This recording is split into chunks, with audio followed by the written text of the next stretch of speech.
মুও একদিন অনেক বড় হব, শহর যত বুড়োই হোক না কিনে মোর স্বামীকে ঠিক খুঁজে বের করব।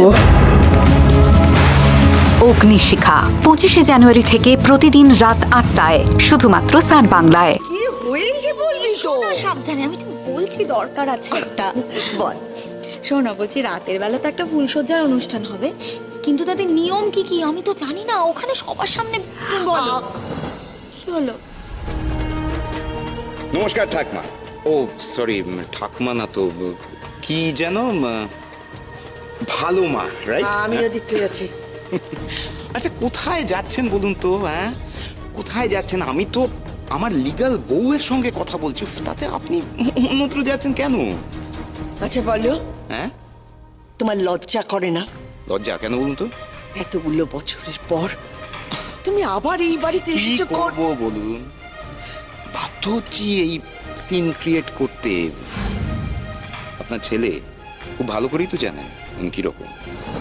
নিজের ছেলে নক্ষত্র ছাড়া আর কেউ তো নজরে পড়ে না, তাই না? মানে অ্যাজ ইফ ওনার কাছে তো গোটা পৃথিবীটাই আর আর exist তুমি? করে।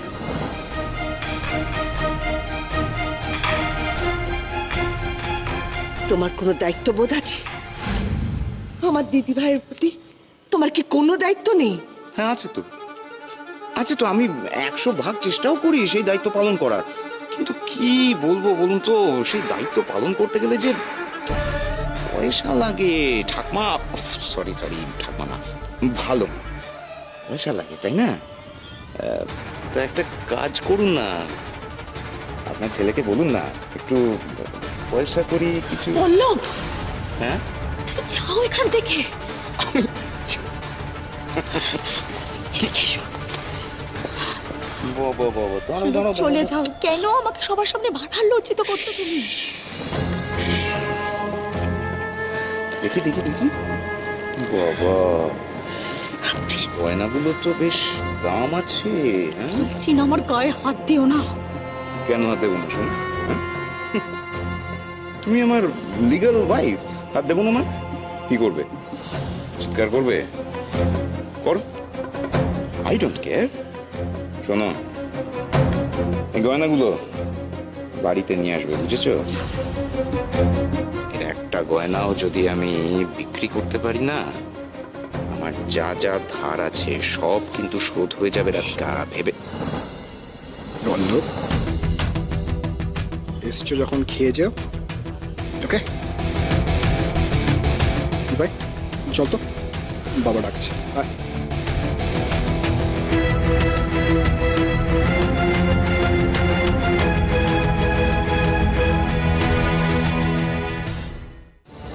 সবাইকে স্বাগতম।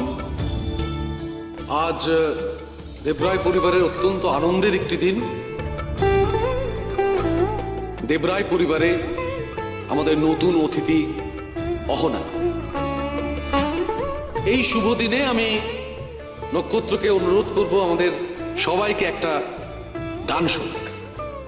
নক্ষত্র,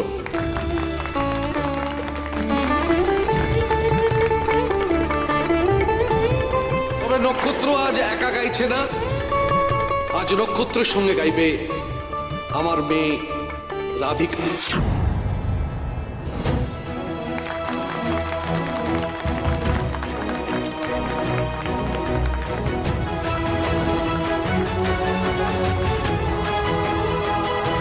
পণ্ডিতজি প্রথমেই একটা ভুল করে বসলেন। ওইদিকে একবার দেখো পল্লবকে।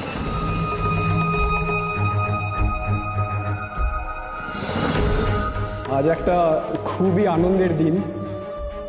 আমার দিভাইয়ের সঙ্গে আজ বহু বছর পর আমি গান গাইছি। থ্যাংক ইউ দিভাই এই গিফটটার জন্য। সেই বোধহয় স্কুলে সরস্বতী পুজোয় আমরা লাস্ট একসাথে গান গেয়েছিলাম। ঠিক।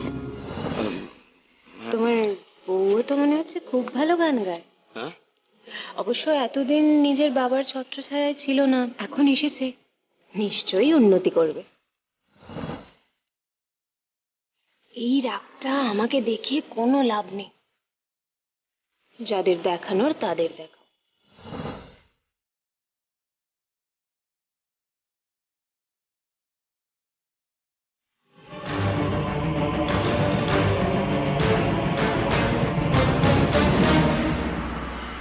অহনা গাইবে না?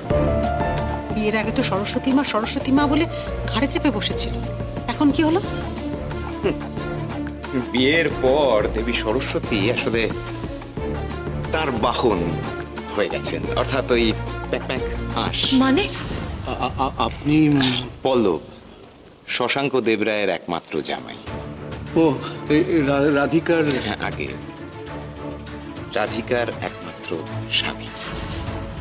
এরা মুখে যাই বলুক না কেন, এরা কিন্তু পরিবারের লোক ছাড়া কাউকে কোনো সুযোগ দেবে না। তার সবচাইতে বড় প্রমাণ আপনার চোখের সামনে আলো। সে কি কথা বলছো বাবা? অলকা বাবা, সঙ্গীত যে আমার মেয়ের জীবন। ভালো তো, গান গাক না, বাড়িতে বসে যত খুশি গান গাক, কেউ কোনো বাধা দেবে না। কিন্তু যখন সবার সামনে পাবলিকলি গাইতে হবে না, শুধুমাত্র ওই ছেলে এবং মেয়ে। এসেছে দিন এক সঙ্গে থাকার, রাত্রির পোহায় অনুভবে কাটবে জীবন থেকে সব অন্ধকার, সব স্বপ্ন সত্যি হবে। এসেছে দিন এক সঙ্গে থাকার, রাত্রির পোহায় অনুভবে কাটবে জীবন থেকে সব অন্ধকার, সব স্বপ্ন সত্যি হবে। হাতে রাখো হাত, চোখ রেখা দূর, পাশাপাশি পথ হেঁটে যাব দূর।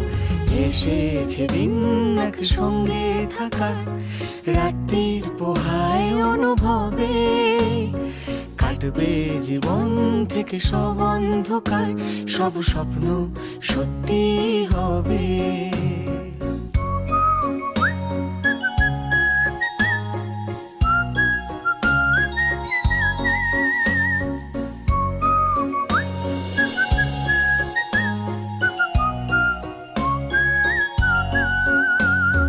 খুশি দুজন মেলেছে মন, প্রজাপতির মতো পাখনা, রাগ অনুরাগ ফুলের পরাগ, বাতাসে আজ মিশে থাকনা। আগলাবো খুব তুমি দিলে সায়, বুকে চিরকাল জড়িয়ে তোমায়। এসেছে দিন এক সঙ্গে থাকার, রাত্রির পোহায় অনুভবে কাটবে জীবন থেকে সব অন্ধকার, সব স্বপ্ন সত্যি হবে।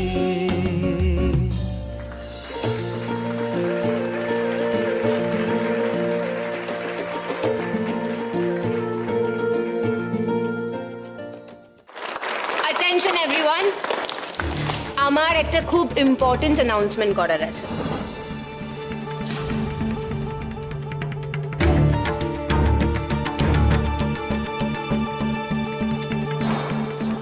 গুড ইভিনিং, আমি ইশিকা রয়, সারগমের ডিরেক্টর। নক্ষত্রর সাথে যে অ্যালবামটা আমাদের রিলিজ করার কথা ছিল, সেটা আমরা নির্দিষ্ট সময়ের অনেকটা আগেই করতে পারছি।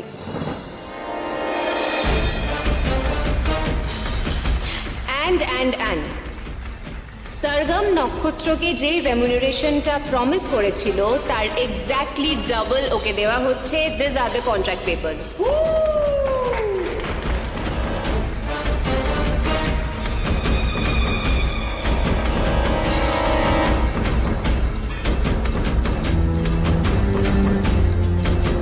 Mic please. আজকের এই বিশেষ উপহার আমি আমার স্ত্রী অহনাকে উৎসর্গ করতে চাই।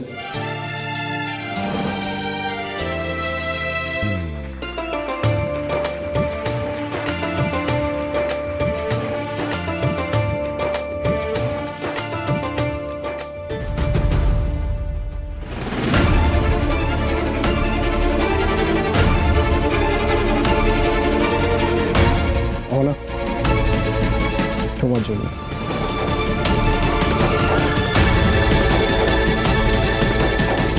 অহনাই আমার সেই বিশেষ বন্ধু, যার সঙ্গে আমি সারাটা জীবন একসঙ্গে পথে হেঁটে চলতে চাই। ভালোবাসার সঙ্গে।